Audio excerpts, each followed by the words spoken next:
Welcome to Adventures in Education, a program that spotlights positive things happening in the world of education in Southern Oregon and Northern California. I'm your host, John Letts, and you know, when I think of education, there's one thing I learned from 21 years in the classroom in Southern Oregon, and that is you cannot separate education from revenue, from funding.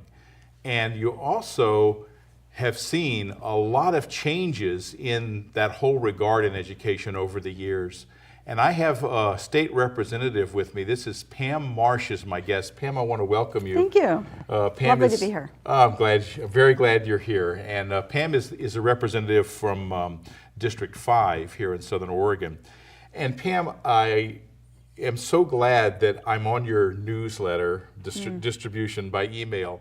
And that is actually what inspired this program, because when I saw your very concise, very well written summary of the legislative session, two things popped in my mind. One is that I need to be more informed about what goes on in Salem.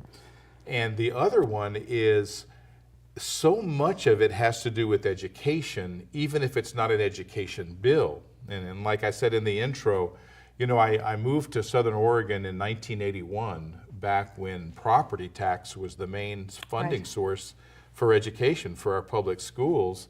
And then that got switched over to the state with Measure 5. And I entered the education field back in 1992. And every year since then, it's been the same thing. You come back from your summer break, and you get together with all the other teachers in the district, and the first thing you're told is, well, we have to do more with less. Unfortunately, that has been the trajectory of the last 25 years. You know, in 1990, we passed Measure 5, which started the reform of local property taxes that was further advanced with Measures 47 and 50. As a result, school funding, which had really been generated at the local level through the property tax, shifted overnight so that about a third of the funds now remain with the property tax and 2/3 of it went to the state level without any additional revenue or any new sources of revenue. And so with that kind of impact, we've been struggling since 1990 really to try to make up the difference. That was about a $2 billion hit when we went down the path of property tax reform. And we're still chasing the same $2 billion. Yeah, that's a good way to put it. I hadn't really realized. You have a very good way of putting things. Very good. So we're going to drill into a lot of this whole revenue thing and how the last legislative session was involved with that. But first, I'd like our viewers to know a few things about you. So what is your background that brings you to the State House? Well, I am new to the state legislature. I was elected a year ago, so I've gone through one big session. We were meeting in Salem from about February through July. Now we're in an interim period, and we'll go back for just about 6 weeks from February through mid-March. I came to this from 4 years on the Ashland City Council, and my professional background has sort of been a mix of public, nonprofit, and a little bit of small business. I served as 4 years as manager of the Ashland Emergency Food Bank. It's a wonderful job, a great place to view the community. My family has owned a small business up in the Green Springs above Ashland since 1994, and buying that business is actually what brought us to Southern Oregon from California. In California, I worked for a legislator, I worked for various nonprofits, so I kind of bring a mixed background and an interest in a whole lot of different things to the legislature. It's great, and you're very balanced when you think of the public service and the small business. You get a lot of view of what's going on with people. I do find it's actually a useful background because I kind of have a foot in various areas. Yeah, you know, there's, you hear it almost like, oh, well, certain legislators, because they have certain views on things, must not know anything about small business. And yet I bet if you really explored that, probably most of them are involved in small business in some way. Well, small business is really a linchpin of our economy in Oregon. We are largely dependent on small businesses in all of our communities. So it's issues that affect small business do come up pretty frequently in Salem.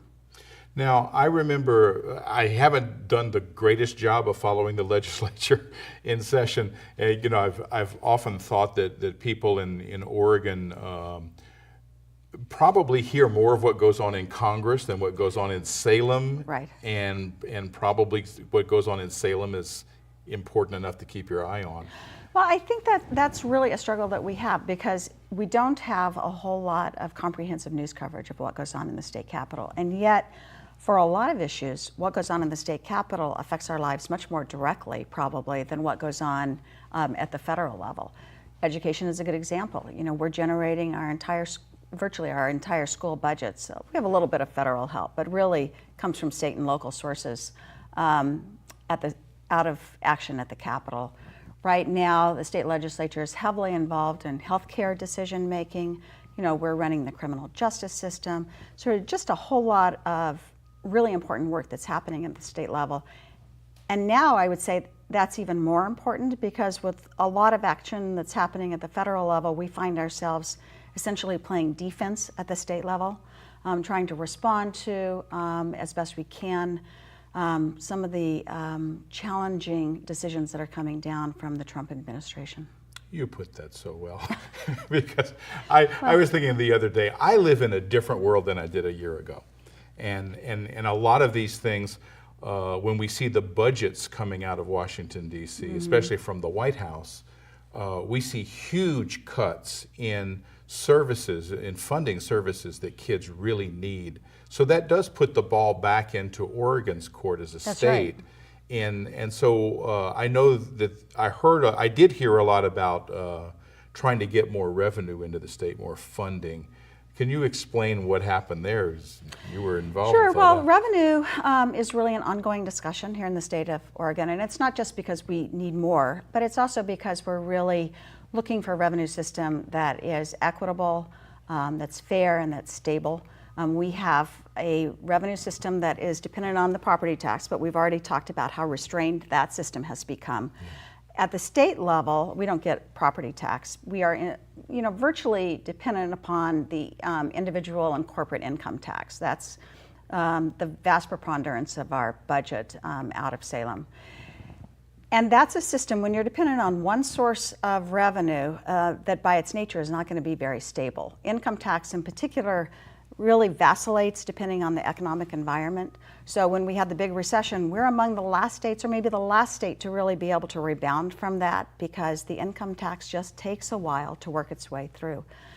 We continue to look for other sources of income so that we have kind of more of a three-legged stool model. Sales tax is obviously something that's been discussed ad nauseum in the state of Oregon. We've turned it down many times. Yeah. We've been looking at a gross receipts tax. And the gross receipts tax, which is really a tax on sales and services, is something that we looked deeply at during the legislative session that just ended in July. We took a deep dive into that. We put together a tax reform effort that would have instituted a gross receipts tax on businesses. It would have accompanied it with a decline in the individual income tax for certain lower income taxpayers. We were going to have a contribution to PERS, to the retirement system, as part of the setup the deal that we were putting together. We were going to phase this whole thing in over a couple of years so that we really had time to look carefully at every decision point.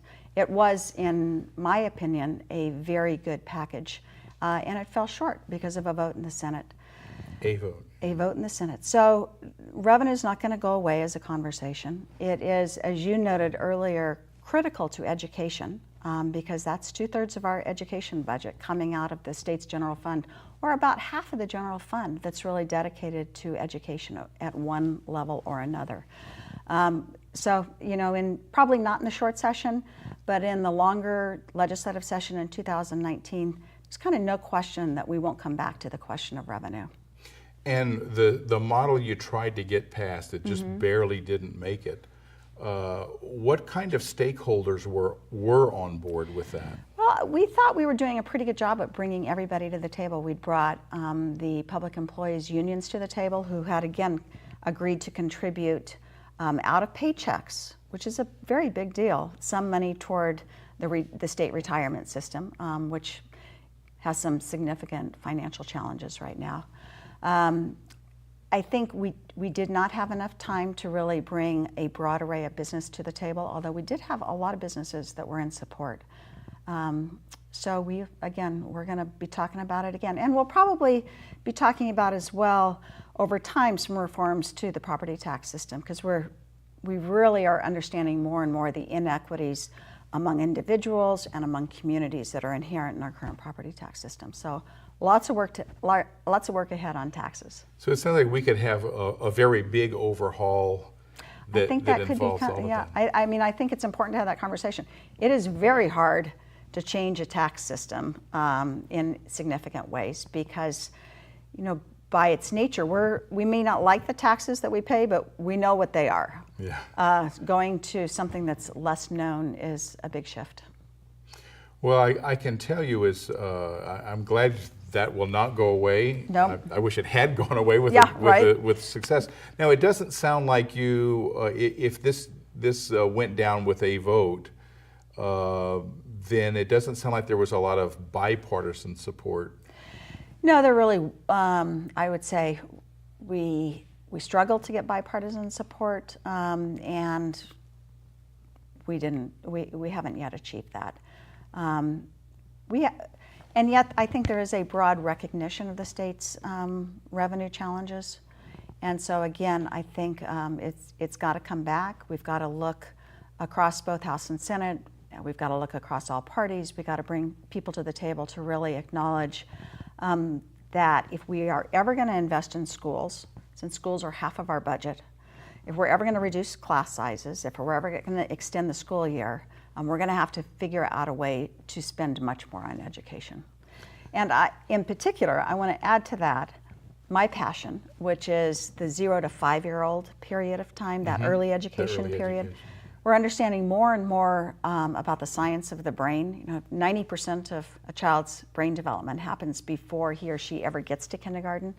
So we really have to start investing in a very consistent way in programs for those children, particularly for children who have been in any kind of traumatic family situation and really need some healing and some assistance to make sure that they're fully ready for the K-12 system.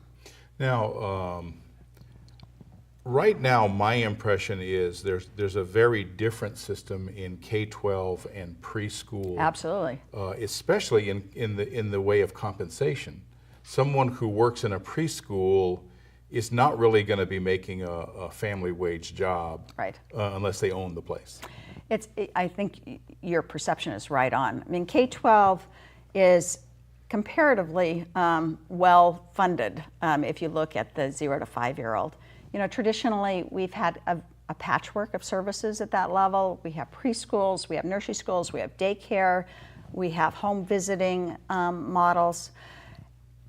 But we haven't invested consistently across all of those programs. We've really left it to families to be able to scrabble together whatever they could for their child.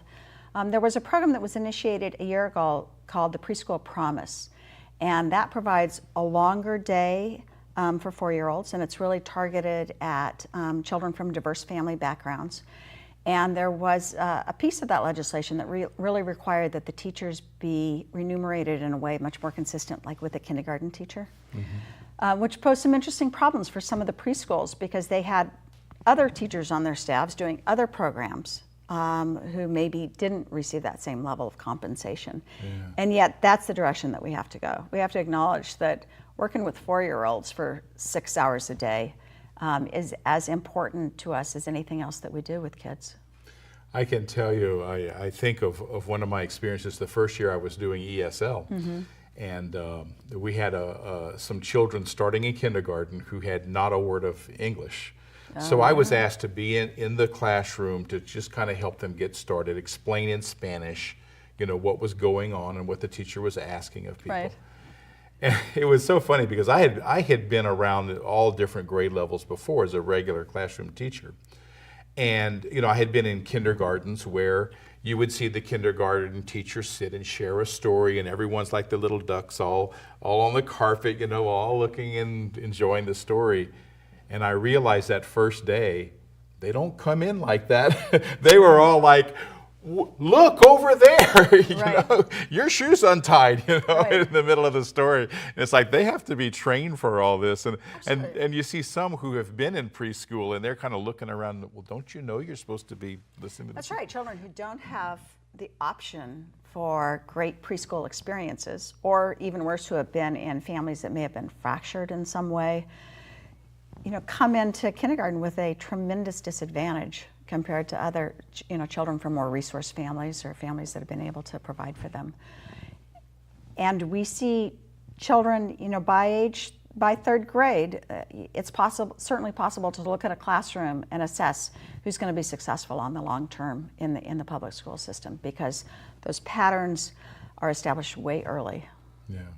So really important. And kind of to go back to the key to all of this is revenue, is funding. I saw year after year being told, like I said before, you're going to have to do more with less.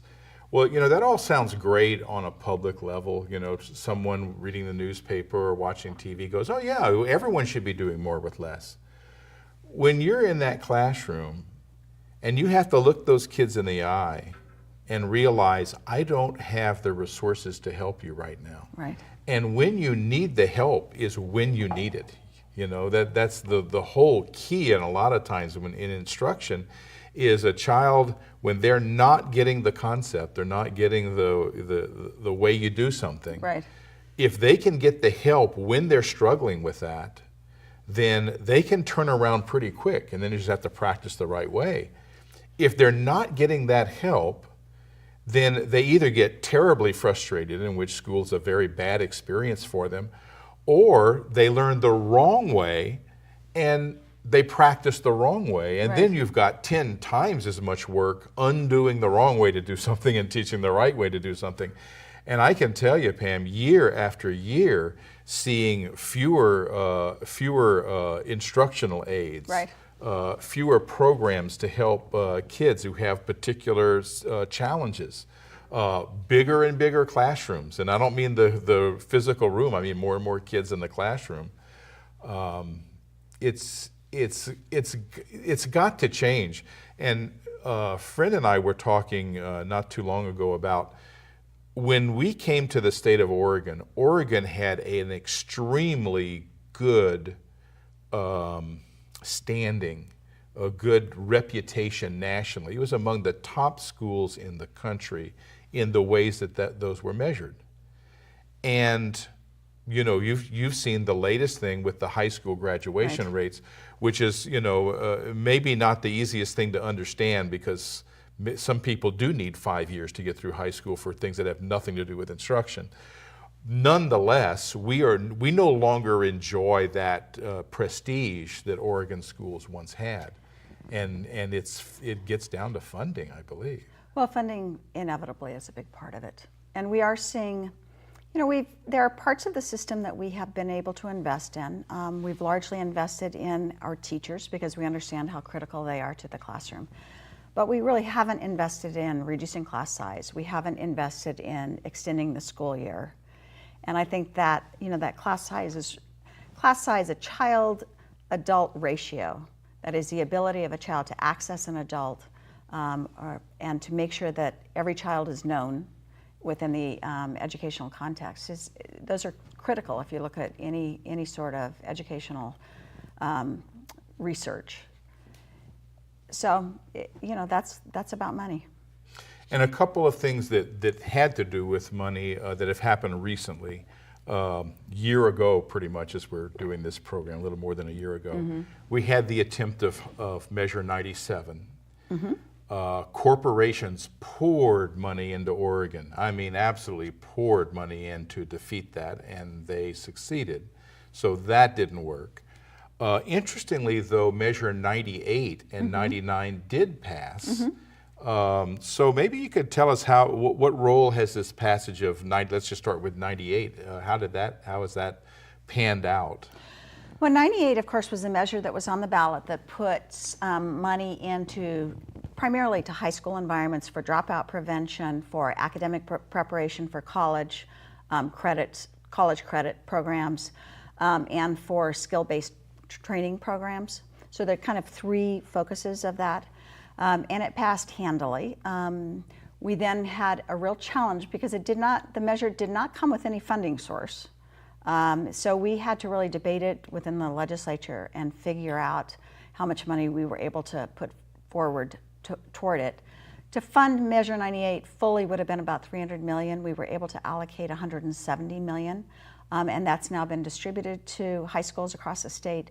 And I think we're seeing some really innovative programs that are emerging from it. I was at a meeting of local superintendents about a week ago, and they were talking about some of the programs that they're going to be investing in, and there's some cool stuff that's going to percolate forward. And so I think that's a great investment in those high school age kids, and it actually the measure allows you to go down and do a little bit of programming for 8th grade too, which I think is really key, and we may want to increase that in the future because that's really a bridge for those kids who are moving from middle school to high school. And I think it's important to go back to an earlier subject to realize that dropout prevention is not something we can invest in just at the high school level. Dropout prevention really starts with those kindergartners and those 3rd graders. Absolutely. Because that's where that trajectory is rooted. But Measure 98, I think it's going to be really interesting. We're going to document the stories and look at the programs and then try to identify outcomes, probably in the form of graduation rates and credits that are accrued and that kind of thing, so that we can really see what impact those dollars have had on our students. Now, I look at our employment figures now, and Oregon seems to be doing pretty well in terms of employment. So I would, are we looking at having more revenue as an example, as a result of that? Well, it's really interesting times. Our economy gets pretty good reviews. I was in a meeting a week ago where we had the state economists there, and they note that Oregon continues to really look very good compared across the 50 states. Employment, as you note, has decreased. And yet, the very same day I heard that news, I also heard that the percentage of homeless children in schools across the state is at an all-time high. So we have these really and I asked the economists to come back to us with some analysis so that we can understand how these various trends relate to each other. Somehow we have an economy that's doing pretty well by standard measurement, and yet we have nearly 4% of children who are within our schools identifying as being homeless. So who is the economy leaving out? Is this about housing prices? Is it about the disaffected workers who aren't even reflected in those economic projections? Somehow we still have a huge gap in our ability to take care of families across the spectrum, and we need to understand that a whole lot better. After last fall's election, we desperately needed some good news from my perspective. I'm sorry, but I did. Yeah. And 98 was one of those good news things, and so was 99. Yeah. We are going to do a second part of this program, and we'll kind of start with 99. But I want to get to that central point of funding again. And what I want to take a look at is there's a proposed measure, Measure 101. Right. Can you tell us about that? Measure 101 is a really critical measure from my point of view that will be the subject of a special election in January. The election day is January 23rd, so those ballots will go out 2 or 3 weeks ahead of that time. And the background is this. In about June, during the long session, we had a vote in the legislature that was one of my proudest moments.